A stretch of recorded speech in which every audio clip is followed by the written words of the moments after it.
Hello, my name is Andy Judd. What is the part of my face that I admire? That's a tough one. I don't know if this is my face, but I really like my ears. What part of my heart do I love? Well, I love the part of my heart that's determined. It's very goal-oriented, but I also love that it needs balance.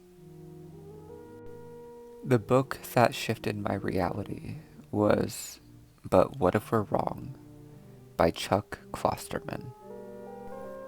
The NOTO product that I most am like would be the resurface scrub because I'm reliable, but I'm also ever changing.